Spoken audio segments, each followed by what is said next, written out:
Hi, everybody. Lori Lamont here from Female Empowerment EFT, and I'm really excited to be here today with Coach D of Fierce by Choice.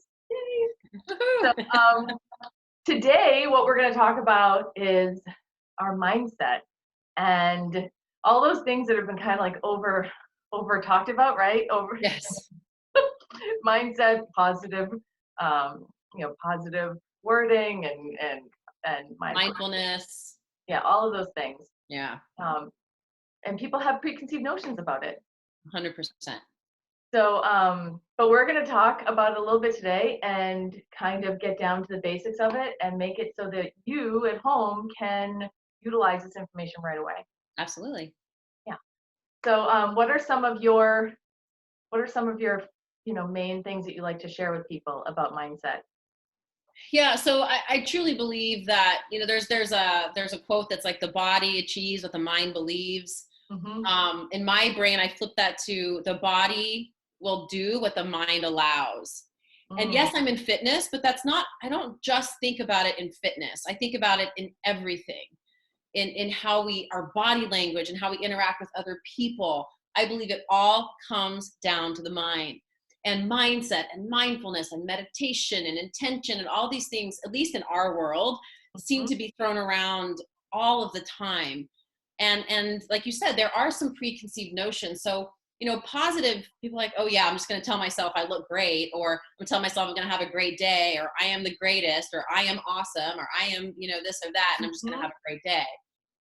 It's so much more than that. I I mean, love how you just kind of rolled your eyes a little bit because that's really how everyone's feeling on the inside. right, right. You feel like a fraud. You're like, oh yeah, I'm like, whatever the I am statement is. And sure, is there going to be a point of time when you're practicing a flip? So you have a negative thought. You're like, okay, now what? So Mhm. for me, yes, it's the positive, but it's not just today's great. The sun is shining. Everything is beautiful. I love that I'm stuck in traffic for 45 minutes. It's not like crazy thinking. It's getting down to the bottom of, okay, what is it that is a default negative thought for me? Mhm. So again, I'm in fitness. So a lot of it is body image, which we'll talk about that in more detail later, but a lot of it's body images. I don't have time. I have so much to do. It's no one understands. It's those negative thinking patterns that get people to return to habits that do not serve their greater goals. Yeah. And so again, it's thinking about mindfulness and tapping into why are we doing what we're doing in the first place? Right. And I think that we do a lot of things simply because we've always done them. So the first thing I would recommend for people is identifying your biggest excuse, Mm. because that usually ties into our negative thinking pattern. Because as we know, it's like a domino effect, right? It's like, I don't have enough time, or oh, God, I have so much to do. And then it goes, Right. and no one understands, and they think I have to do this for them, and then where's my time? And then I'm not going to get my workout in. Now I'm overweight. Now I'm going to eat something because I feel like I'm overweight. I mean, it's just this. So we've got to stop it in its tracks. The first thing is, what's my excuse? Like, what's my go-to excuse? Doesn't matter what it is. Right. And then the next thing I would recommend people do is, what if the opposite were true? So if I don't have time, I have plenty of time. What if that was true? It doesn't have to be, but what if it was? And if it was true, how would that change your experience? That to Right. me is a better representation of positive thinking versus, I love that I don't have time for myself, or I love being at the bottom of my list, or I love taking care of everybody else first. You Right. don't. No one does. Right. So we don't want to lie to ourselves. We want to get a better understanding of where this obstacle is coming from, where this mental obstacle is coming from. What's my Mhm. excuse? What if the opposite were true? How would that change my experience? Could I try that today? Right. Could I try it today? And there may be a day where you're like, nope, not trying that today. Okay. But Right. you have the choice. Mhm. You have the choice. Yeah. A lot of times I'll have people say, because honestly, I think a lot of those affirmations and things, it can be a little far-fetched, but I'll have people say, I'm open to the idea of, Love. or, Love it. Yes. so, I mean, so you could really kind of put anything there I'm open to the idea of taking 10 minutes for myself today. I'm open, Yes. I'm Yes. I'm open to Absolutely. the idea, or I'm open. And once you start saying that, you're kind of putting yourself in a different track rather than being on Yes. that So track that you're used to. You're always in. absolutely. Yeah. You're like your default patterning, right? Yep. And I think that you bring up a really good point about words. So the reason why affirmations I think are pushed or recommended is because the words we say, the thoughts we think absolutely dictate our experience. So Mm-hmm. the wording is important. So I'm not saying affirmations aren't good. I think they're fabulous. No, they are. I believe that initially it could feel like you're lying to yourself. It could feel like you're a fraud. I think that if you could create an affirmation, take the affirmation, I am beautiful, or I am happy. I am happy is more universal. I am happy. If that doesn't feel true for you right now, using your words, I am open to feeling happy today. Mhm. Like, what an easy flip. You're like, oh, it softens the burden of I have to be happy. And so I think the language that we choose to speak to ourselves with is important. And that goes back to, what if the opposite were true? How would this change Right. my experience? Can I try this today? And you're like, I'll try it. I can try one little thing today that's going to get me closer to the opposite being true of my default excuse. And then you see how you can actually stop that pattern in its tracks. But the first step is awareness, right? Awareness of what are the negative words I use? What's my normal talk? Right. And that will help people flip it back around. Absolutely. You're so right. So when we're talking about mindfulness, we're also talking about like mindful eating or mindful exercise. I like to use when I'm eating, I like to have my people take a moment and, for lack of a better word, bless their food, in the sense of charging it or just making sure that you're feeling good about what you're eating, regardless kind of whatever it is. But like, because if you're about to put something in your mouth and you're hating yourself for it, guess what? Your body's going to be like, oh, this is not good for me. So therefore, your body's just going to respond in that way. So Yes. I like to have people, kind of like get into alignment with their food before they even put it in their mouth. I don't know. Love it. That's just me. What do you have people do with what's one of your things? Or Absolutely. I love that. So it's, I've had many conversations with clients about some food is good and some food is bad. Food is food. right. Food is food. A salad isn't good and a brownie isn't bad. And pizza's a big one. Yes. I have had pizza and have loved every scrumptious morsel, finger licking piece of that pizza, and like celebratory, felt great.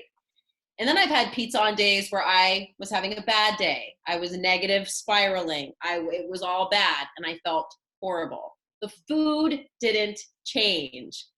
Right. Back to what we started the video on, it was my mindset, my approach. And like you said, how am I feeling about this food? Why am I choosing this food? Why am I choosing this food?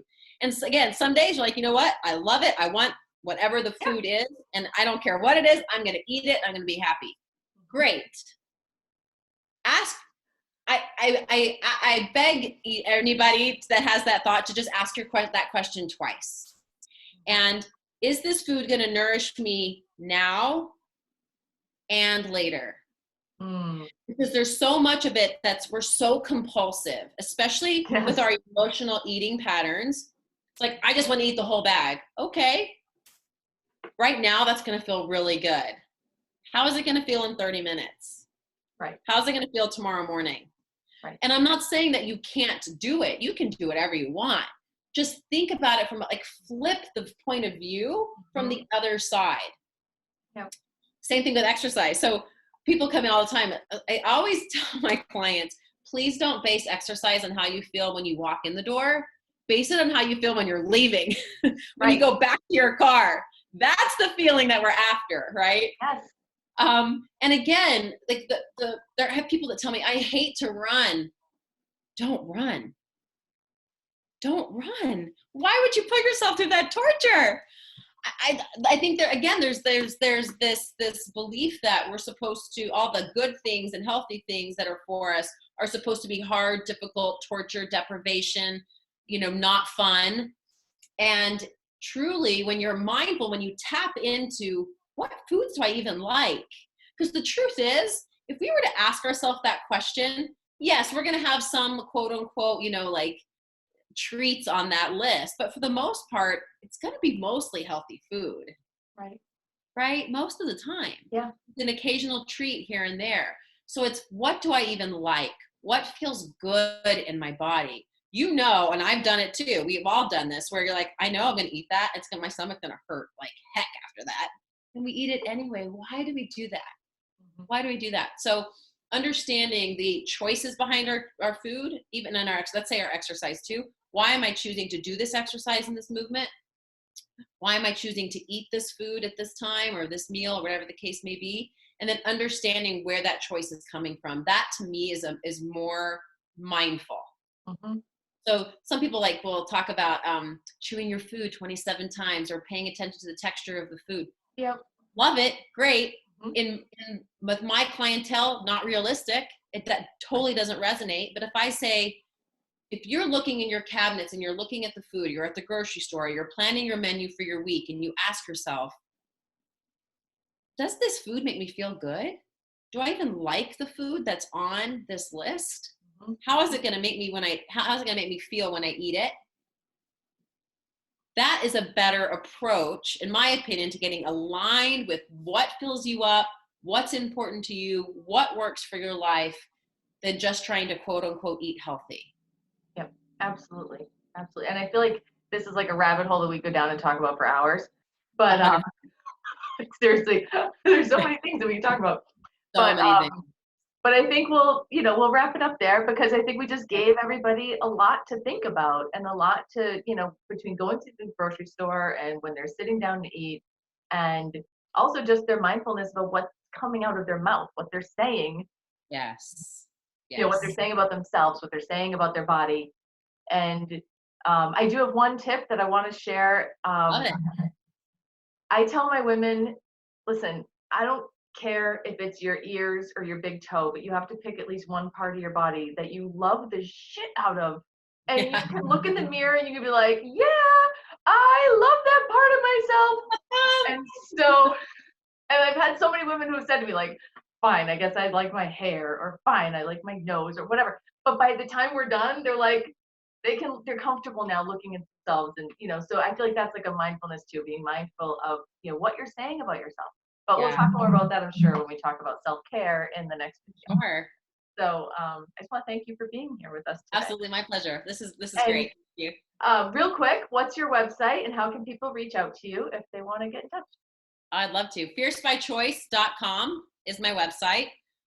Coach D at fiercebychoice.com is my email. And then Instagram and Facebook are both at FierceCoachD. Awesome. Thank you so much. Thank you. My pleasure. Okay. Bye.